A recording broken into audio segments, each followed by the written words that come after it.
Hola a todas y todos y bienvenidas a una nueva edición de estas entrevistas que realizamos a los expositores y expositoras que participan en Congreso Futuro. En esta nueva edición en la que nos preguntamos ¿qué humanidad queremos ser? En esta ocasión me acompaña Catalina Littin. Catalina es la directora ejecutiva de la Fundación Superación de la Pobreza. Además es periodista, licenciada en Comunicación Social, magíster en Gobierno, Políticas Públicas y Territorio por la Universidad Alberto Hurtado y diplomada en Estudios Avanzados del Doctorado Bienestar Social y Desigualdades en la Universidad de Alicante, España. Y yo me atrevería a decir, para nosotros, lo más importante, expositora de Congreso Futuro. Bienvenida, Catalina, ¿cómo estás? Muy contenta, muchas gracias, Carlos, por esa presentación.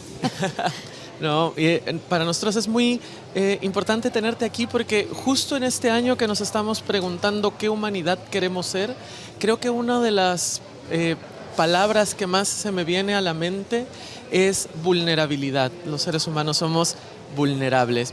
Y me gustaría conocer un poco más acerca de qué es lo que tú piensas o crees que es la vulnerabilidad. Bueno, la vulnerabilidad es una fragilidad, ¿cierto?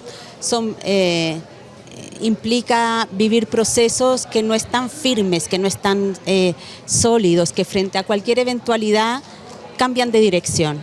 Y en definitiva eso explica de gran manera cómo se manifiesta la pobreza en Chile, porque es una pobreza que se aleja de esta visión clásica respecto a la dimensión del tener, ¿no? De tener esos recursos suficientes para subsistir, y se acerca fuertemente a la posibilidad de poder ser, de poder estar, de poder hacer en el marco de una sociedad, en definitiva de poder desarrollarnos como seres humanos. Y ahí la vulnerabilidad juega un rol crucial, porque un día estamos arriba y frente a un shock económico, una enfermedad, la pérdida del trabajo, un desastre socioambiental, caemos de nuevo bajo todas las líneas de pobreza de las mediciones oficiales. Entonces tenemos una capa de la sociedad importante, en un porcentaje muy importante, que está en ese estadio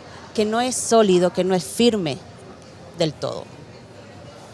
Tú has sido directora ejecutiva de la Fundación por algunos años ya y ahora tú mencionaste una cuestión muy interesante para mí, que es el hecho de que tu actual situación no es permanente y de que nos encontramos frente a situaciones en las que podemos caer en cualquiera de las definiciones oficiales, digamos, o estatales de pobreza. Pero me gustaría saber cuáles son esas definiciones oficiales. Cuando nosotros hablamos y cuando ustedes en Fundación para la Pobreza hablan de pobreza oficial, ¿a qué se refieren? Bueno, la data oficial y cómo la medimos en Chile es a través de la encuesta CACEN, que es una encuesta de caracterización socioeconómica. Lo que hace es establecer arbitrariamente una línea económica monetaria, digamos, de pobreza sobre la cual una familia, una persona está por encima o por debajo de ella, y que se calcula en base a lo que uno debiera consumir en términos de alimentos y nutrientes, etcétera, pero también en los gastos que uno tiene respecto a otras cosas, y ahí se saca un valor estandarizado. Pero lo más interesante es que hace no tanto pudimos incorporar la medición de pobreza multidimensional, que tiene que ver justamente con las carencias en otras áreas que no son económicas propiamente tal, pero que sí tienen que ver con el acceso a la educación, a la salud, a ciertas experiencias barriales y comunitarias, de cohesión social, de discriminación, etcétera. Y cuando vemos esa otra dimensión, que es mucho más explicativa, mucho más intuitiva respecto a la experiencia de pobreza, vemos que los índices son mucho mayores. Hemos sido muy exitosos como país en reducir la pobreza por ingresos, lo hemos hecho de manera sistemática y consistente durante las últimas décadas, y eso es reconocido internacionalmente, etcétera. Y multidimensionalmente que es un estatus un poco más difícil de mover, tenemos una pobreza mucho mayor.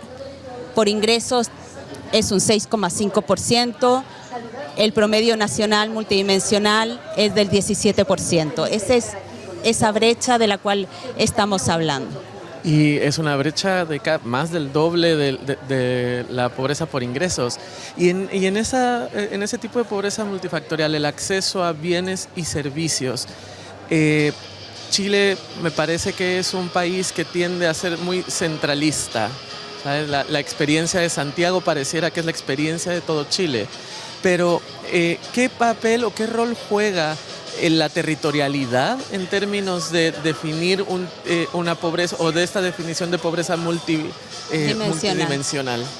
Bueno, justamente hoy vamos a hablar en un ratito más sobre territorios pertinentes. Tiene que ver tanto con la pregunta que estás haciendo. Y es que eso es lo que justamente le falta a nuestra política pública, a nuestra política social. Porque Chile es muy distinto en sus extremos, en las zonas centrales, requiere medidas y políticas que sean diferenciadas, y lo que hace normalmente un país es estandarizar. Saca un estándar en educación, un estándar en salud, en vivienda, etcétera. Y lo que hemos visto, lo que vemos a diario en nuestro trabajo en los territorios, nosotros estamos en 100 comunas con los índices más altos de pobreza, de aislamiento, de rezago en múltiples áreas, y lo que vemos justamente es la falta de pertinencia. La política no alcanza a ser pertinente a esos territorios. Está pensada fuertemente en la ciudad, y Chile es un 80% rural, ¿no? Entonces, esa zona rural no es solo la agricultura que tenemos como incorporado en el imaginario, es la costa, es un montón de otro tipo de territorios que requieren medidas especiales. Sabemos que eso es difícil, un Estado no es tan poderoso, no es tan grande, el Estado chileno tiene por supuesto sus limitaciones, pero sí creemos que hay una oportunidad que tiene que ver con poder incorporar a las comunidades que viven en esos territorios en esa conversación, porque ellas son quienes mejor saben en dónde hay que ajustar ciertas medidas, en dónde la pertinencia va a tener un efecto mayor, etcétera. Tú has hablado de un tema que para mí es clave en poder hablar de vulnerabilidades y poder hablar de superar estas vulnerabilidades, y que es la inclusión de las comunidades en la toma de decisiones sobre lo que sucede o lo que va a suceder en su cotidianidad. En tu experiencia, ¿cómo ha sido esa inclusión de estas comunidades? Hablando con otros speakers o expositores, han mencionado que después del COVID, de la pandemia del COVID, este enfoque ha tomado un nuevo ímpetu, pero ¿cuál ha sido tu experiencia con esto? Bueno, nosotros desde la Servicio País, que es como el programa madre de la fundación, en donde profesionales muy jóvenes, con muy poca experiencia laboral, se trasladan un año a trabajar a estas comunidades con los mayores índices de pobreza. Vamos a cumplir 30 años. Y desde muy al inicio ya la fundación señalaba, esto es clave, es necesario, sin la integración, sin la incorporación como aliados estratégicos de las comunidades que están en estos territorios, no es posible avanzar. Y efectivamente eso sigue siendo así. No es algo fácil, no ha sido fácil convencer, no ha sido fácil que el Estado, los tomadores de decisión vean ahí una real oportunidad, y seguimos insistiendo. Y tú tienes mucha razón cuando dices el COVID nos mostró algo distinto, porque o el COVID o los incendios o cualquier desastre socioambiental o de salud hace que las personas trabajen para las personas, que las personas ayuden a las personas, a sus pares. Y cuando el Estado no alcanza a llegar, qué importantes fueron las personas cuando estaban haciendo una olla común, alimentando a toda una comunidad que no podía salir a trabajar y no tenía los recursos para poder alimentarse. Entonces, ya no hay más tiempo. Estamos perdiendo el tiempo si no hacemos ese ejercicio. Estamos perdiendo una oportunidad tremenda. Y siguiendo esta misma lógica, yo sí creo que estamos perdiendo también una oportunidad tremenda de volver a conectar con la idea de la ayuda mutua más allá de los espacios únicamente de necesidad. O sea, y esto parte más como desde una reflexión casi personal. Tendemos a pensar que la persona que vive una situación de pobreza es porque no tuvo las herramientas o porque no supo cómo usar un set de herramientas que parecería que te dan, ¿no? Esta famosísima frase de el pobre es pobre porque quiere, que todos hemos escuchado alguna vez, me hace reflexionar en que muy pocas veces hemos pensado en cuáles son nuestras posibilidades también de caer en la pobreza o en una situación de pobreza. Y tú lo mencionabas muy al inicio, ¿no? Hace falta que pase una sola cosa que lleve todo hacia un nuevo rumbo. Eso en Chile parece ser también una constante, ¿no? Escuchamos siempre de gente que está haciendo bingos para poderse pagar tratamientos, escuchamos de gente que frente a incendios, frente a inundaciones, pierden viviendas. ¿Cómo la Fundación Superación de la Pobreza ha logrado en todos estos años, porque entiendo que desde los 90 están trabajando en esto, han logrado irse acoplando a los nuevos indicadores y a las nuevas circunstancias que aparecen en su trabajo?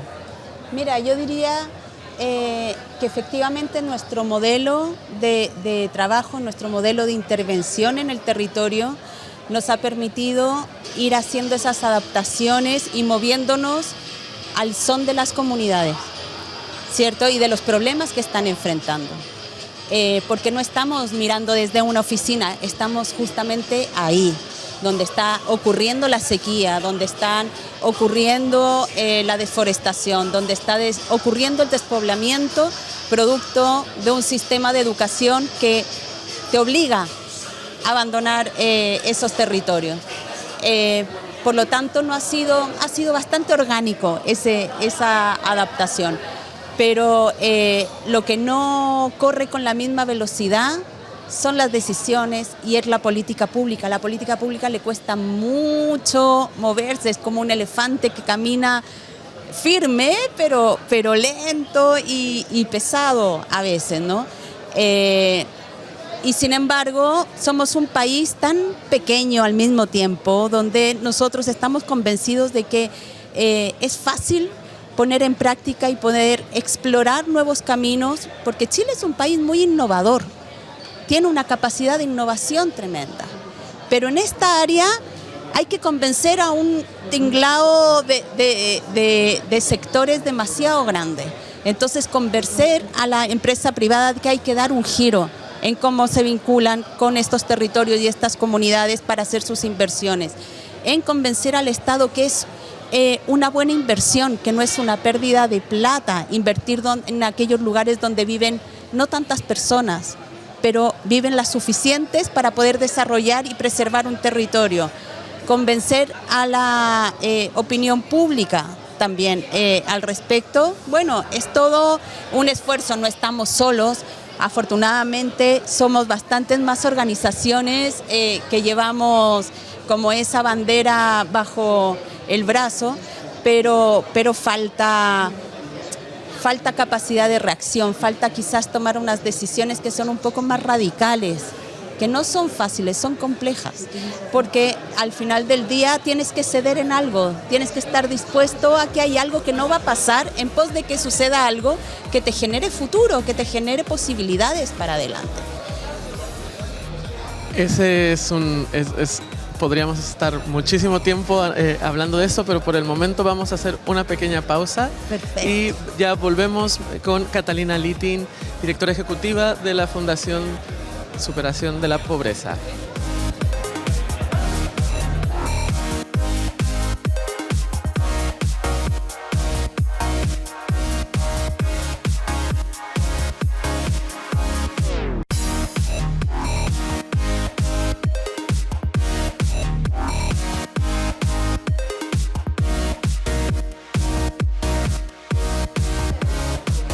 Estamos de vuelta en esta conversación con Catalina Littin, directora ejecutiva de la Fundación Superación de la Pobreza y expositora de Congreso Futuro en esta edición 2025.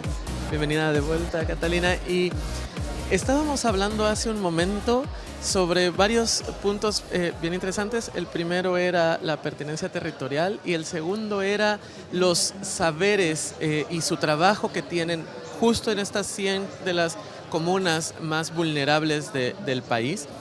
Y me gustaría saber para ti cuáles han sido los aprendizajes que has tenido en estos años siendo directora que vienen de esas comunidades.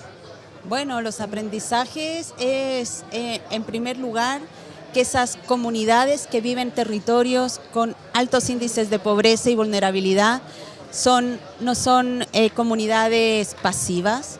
Son comunidades tremendamente activas, con conocimientos, con activos, con recursos que poner a disposición del desarrollo de esos territorios. Por lo tanto, el trabajo o la llegada no es llegar a enseñar, porque es que no es eso. Tiene que ver con poder activar esos recursos y poder conectarlos con la estructura de oportunidades público, privada, comunitaria, de distinto tipo. Ser ese puente, esa bisagra, es justamente en donde nosotros articulamos todo nuestro esfuerzo. Por otra parte, que Chile es una paradoja, porque justamente donde hay más conocimiento, donde hay más voluntad, más resiliencia, más resistencia de esas comunidades, es donde hay más pobreza. Entonces, ¿cómo es posible que un país no tenga la capacidad de poner esos activos en pos del desarrollo del país y abandonarlos y desperdiciarlos? Es una paradoja que no se puede entender. Eso me parece muy, muy interesante porque también sucede en muchas... Se me viene a la mente un lugar, por ejemplo, San Pedro de Atacama. Cuando uno piensa en San Pedro de Atacama, yo creo que lo que menos piensas o lo que menos te viene a la mente es pobreza. Exacto. Y sin embargo, me parece que es una de las comunidades también más vulnerables en términos de no sé, de acceso a bienes, servicios y crisis hídrica. Es decir, exacto. Hay como muchas cosas. Es muy interesante esta idea que planteas de por qué no podemos poner esos activos para poder trabajar en eso. Bueno, eso es la política. La política tiene esa capacidad y tiene ese desafío de ponerlo a disposición, porque eso que sucede en San Pedro sucede a lo largo y ancho de este país en múltiples territorios. Hace unos días estuvo el alcalde de Cholchol, nuevo electo, Alberto Labraña, en nuestras oficinas diciendo, ¿cómo lo hago? Nosotros tenemos un patrimonio cultural tan grande, tenemos la ruta del carbón que compartimos con las regiones aledañas y sin embargo tenemos los mayores índices de pobreza. ¿Cómo es posible? ¿Tengo que hacer algo? Hagamos algo en conjunto. Eso sucede en muchas partes. Y esta idea también que tú decías hace un momento de que no son comunidades pasivas, no es que están esperando una ayuda que va a llegar, están encontrando las formas y están haciendo las oportunidades. Están preservando el patrimonio biocultural de este país en perfecta soledad. Me gusta mucho esa palabra, patrimonios bioculturales, porque creo que muy pocas veces he escuchado fuera de los contextos como, digamos, académicos este término. ¿A qué te refieres cuando hablas de patrimonios bioculturales? El patrimonio biocultural es el patrimonio social, cultural, económico de un pueblo, de un país, de una nación, de un territorio. Cuando estamos en el norte andino con los ganaderos y ganaderas de camélidos, de llamas y alpacas, son prácticas que han estado ahí por siglos, nos han acompañado toda nuestra historia. Y sin embargo, residen en personas que con muchísimo esfuerzo, valentía, coraje, pero mucho abandono, persisten en esa práctica. Y si hacemos memoria, cuando hemos tenido la oportunidad de salir de viaje de Chile, ¿Cuáles son esas fotografías que nos reciben al aeropuerto? Es la llama, la alpaca con los pompones de colores, preciosas, todas guapas, ¿verdad? Y tú dices, ok, esta es la marca Chile, ¿no? Y la marca Chile es la cultura mapuche, y Coya, y Licalantay, y es la zona central del país, los viñateros, el cantor a lo divino, tantas manifestaciones culturales a lo largo de Chile que vivimos de manera anecdótica a propósito de una fiesta costumbrista, de un paseo, del turismo, de ciertas inversiones, y no, es el día a día de millones de personas a lo largo del país. Es que no es una, son millones de personas que viven después que pasa ese momento, la dureza de estar solo preservando ese patrimonio. Hay un tema que me parece muy, muy interesante con esto y que además me toca como más profundamente. Lo hablábamos hace un momento, yo soy de México, mis padres vienen de dos comunidades o de dos estados que tradicionalmente son considerados estados pobres y sin embargo sucede esto, como cuando se habla de México se piensa en lo indígena, se piensa en la comida desarrollada en espacios considerados pobres o vulnerables y sucede un efecto casi como de la pobreza glamorizada o maquillada que se convierte en este producto de consumo para el turismo. Me parece que en Chile todavía no ha sido tan amplio como sucede de pronto en México, pero ¿cómo, para ti, cuál podría ser una de las herramientas para poder hablar más de la experiencia de estas personas, volver hacia, estas son prácticas de vida y no son solo performance que se hacen para poder subsistir? Exacto. Necesitamos leyes de fomento productivo, pero de salvaguarda también, que permitan que este ejercicio que es difícil de traspasar de generación en generación siga sucediendo. Tenemos que lograr leyes que permitan el retorno de la juventud a estos sectores, porque ya lo dijimos, el sistema educativo te expulsa y ok, eso se supone te genera nuevas oportunidades, los jóvenes que antes no iban a la educación superior, hoy van a la educación superior. ¿Qué pasa con aquellos que quieren volver? Requieren incentivos para poder volver a esos territorios. Y eso son instrumentos, es tierra, es posibilidades para poder desarrollar esas actividades y entender también que nunca será exactamente lo mismo, porque la innovación también tiene que ocupar un lugar. Y estos jóvenes cuando retornan, y eso sí lo hemos visto, generan un impulso y una revitalización de ese espacio tremendo. Pero se mueven, no están 100% ahí, también tienen una vida en las zonas mixtas o más rurales. La política tiene que considerar eso y no castigarlo, y no, al contrario, incentivarlo. Son varias, la planificación territorial tiene tanto que ver en esto. Cuando planificamos mal, generamos pobreza, riqueza en unos territorios y mucha pobreza en otros. ¿Cómo hacemos la magia del equilibrio? De algo que sea coherente y que ponga al servicio del país todos estos recursos sin menospreciarlos, sin castigarlos, al contrario, valorándolos y poniéndolos en conocimiento y en una cultura del encuentro, en una cultura que la cultura se hace practicando, la cultura no es espontánea. Requiere práctica y sistematización de las personas, de todos nosotros, para lograr esos arraigos. México en ese sentido es real lo que tú dices, pero tiene una cultura compartida que es un patrimonio mundial, ya no excede las fronteras mexicanas en ese sentido. Sí, hay varias como aprendizajes o enseñanzas que nosotros podemos tomar a partir de estos conocimientos en términos de integrar al otro, hacerlo parte de un proceso que no, y como dices tú, no abandonar, Creo que hay varias cosas que podemos tomar a partir de este momento, particularmente aquí que estamos en el canal del Senado, como para poder generar legislaciones, como para poder pensar en proyectos país y como para hacer que